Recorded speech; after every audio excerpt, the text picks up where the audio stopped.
Good evening, Mr. and Mrs. America and all the ships at sea. Flash, it's your boy, Tommy. It's your pal, Tommy. It's your friend, Tommy.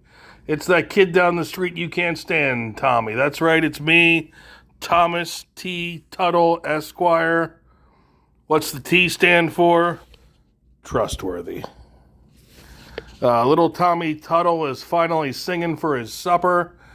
And what more momentous occasion than for me to pop my cherry, than for me to make my debut, than for me to make my inaugural video, than the arrival on my porch yesterday of Ethan Van Sciver's CYBERFROG 2 REKT Planet. Packages are dropping on porches all over this country, from sea to shining sea.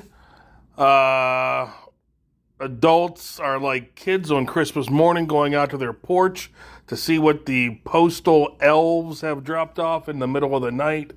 And there are huge boxes wrapped in all caps tape waiting for them when they get there.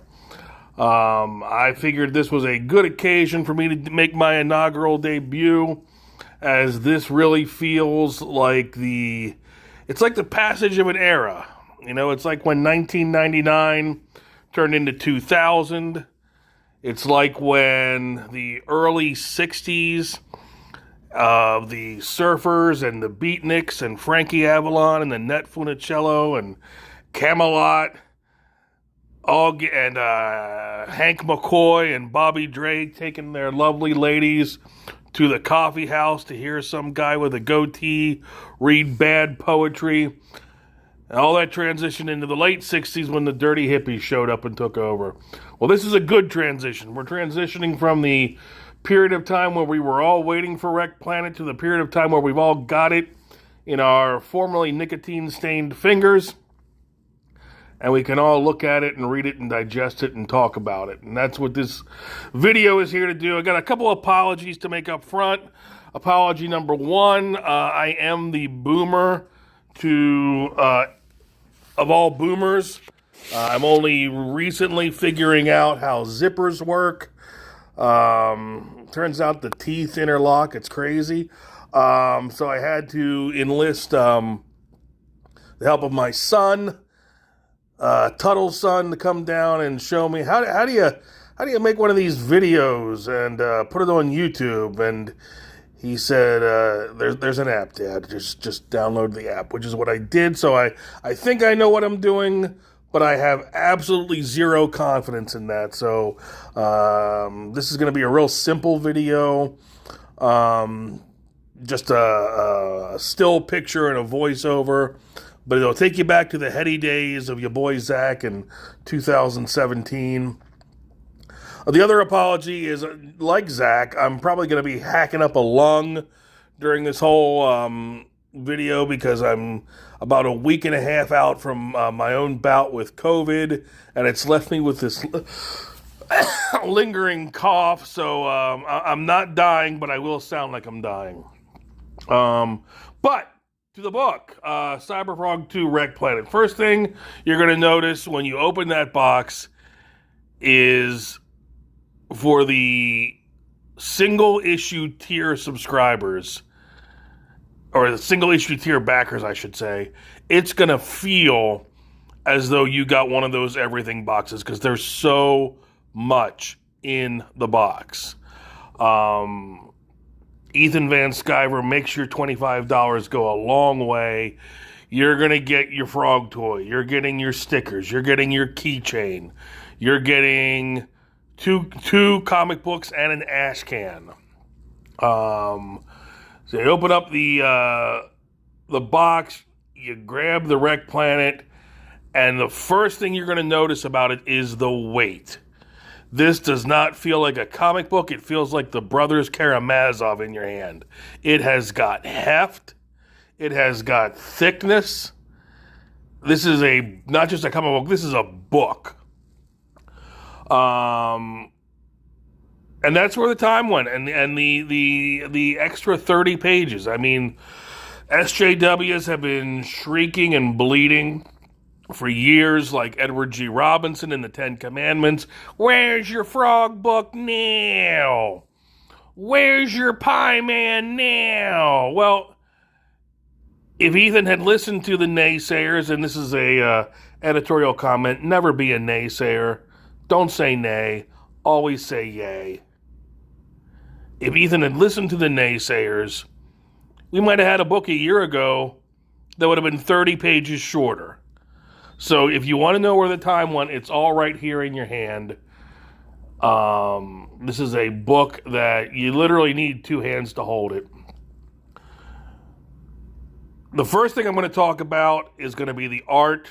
Obviously, that's the obvious thing you're going to want to talk about when you're talking about an Ethan Van Sciver book. And the art is breathtaking. The art, you look at it, it's going to make you cry. This is the second place where the time went because Ethan's line work is just phenomenal. A huge part of this book, I don't think it's any surprise, takes place in the Pine Barrens.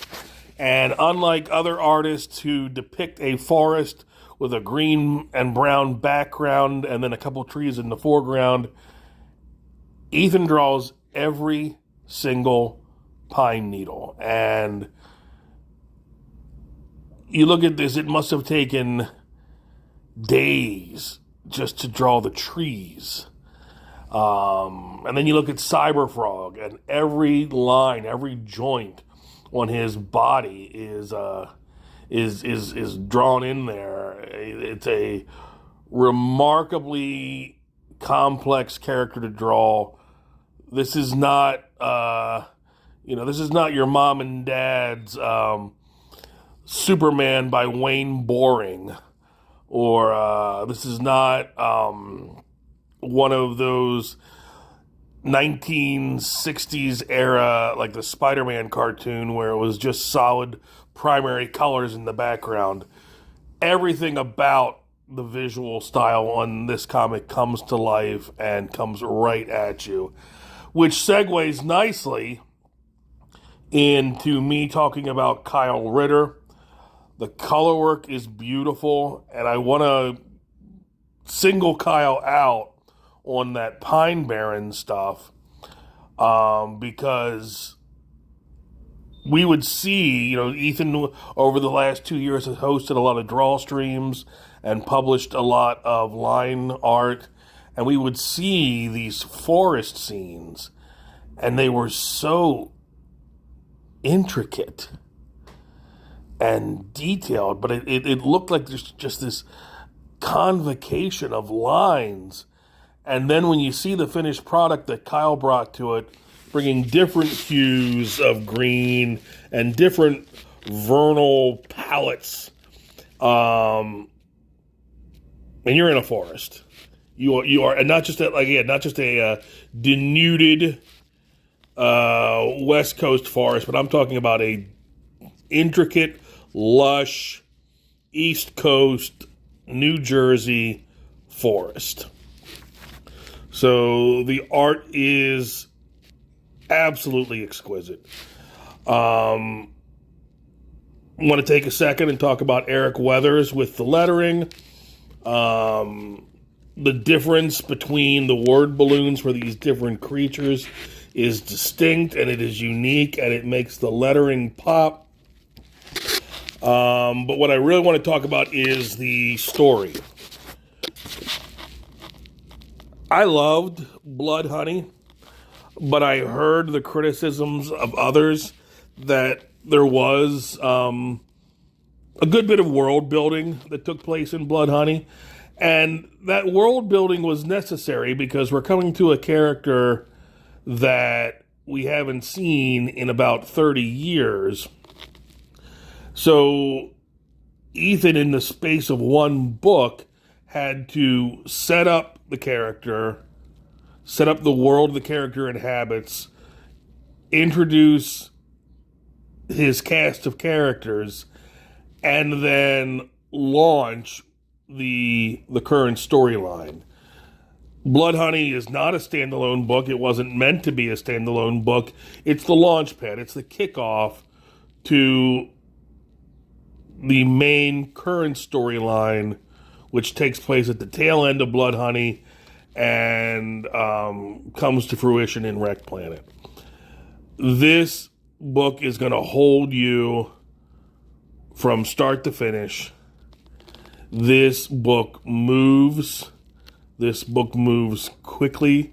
There are scenes where the action is frantic and frenetic. There's a lot happening at once.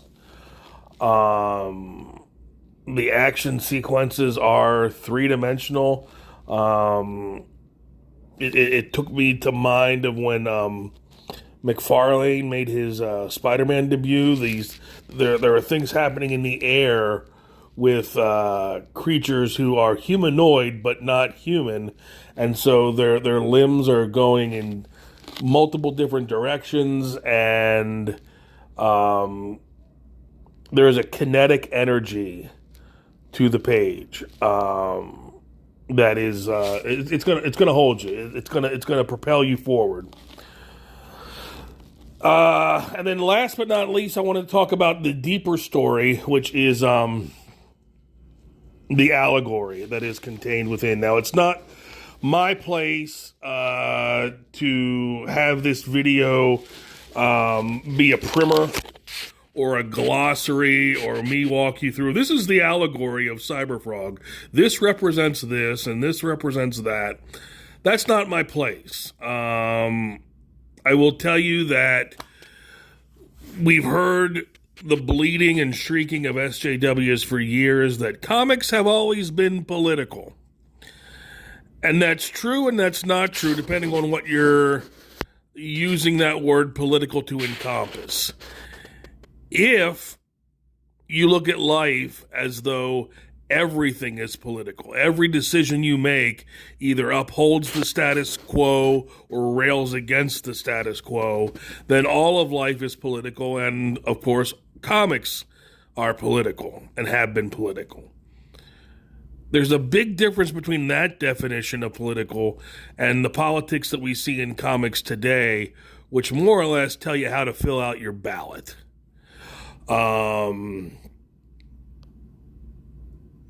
People talk about Action Comics #1.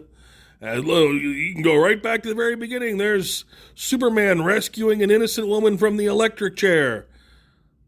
Okay, all well and good, but what does that tell us about Siegel and Schuster's view of capital punishment? And the answer is nothing. It tells us that they weren't in favor of an innocent woman being executed, but who is?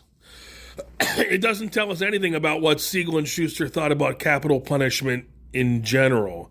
And that's the way politics should be inserted into a comic book. Politics, if they're going to be present, should be something that the reader can either pick up or lay to one side. Not Eric Larson putting this big misshapen Trump face on a Savage Dragon cover. Not Gail Simone having 90% of her Batgirl issue be about misgendering issues, or any one of a number of things we've seen recently in Dark Crisis, Young Justice. Politics, to the extent they're going to be present in a story, should be the backdrop. You should be able to take the allegory or leave it. And by way of illustration, I had read Blood Honey about 3 times before I picked up on the allegorical aspects that were contained therein.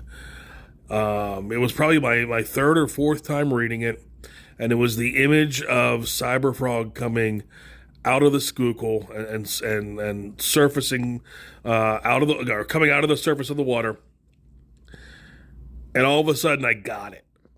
And I had the occasion about 5 or 6 months ago to ask Ethan about my interpretation of what he was trying to say with the characters in CYBERFROG and who represented who and who represented what. And I'm on the, I determined from that talk that I was on the right track, and boy, it's all right here in REKT Planet. Again, it's not my job to provide a glossary of how I interpreted the book, but I will say all you need to know about the subtle underlying story of CYBERFROG is contained in the poster for Red Extermination, because it's all right there. Once you see the poster for Red Extermination, you know exactly the deeper story that Ethan's trying to tell with this. But the point being that you can also read and thoroughly enjoy these books and have no inkling of the underlying meaning. So that's the subtlety that Marvel and DC miss with their sledgehammer politics these days of, everything being, big orange man bad, diaper-ridden geriatric, dementia patient good. At any rate, that's my first video. I have no idea how to start one of these things, no idea how to end one of these things. I don't have any good catchphrases or ways to send you off, so I will say this is me, your boy Tommy, Thomas T. Tuttle, Esquire, signing off, saying I'll catch you all on the flippity flop.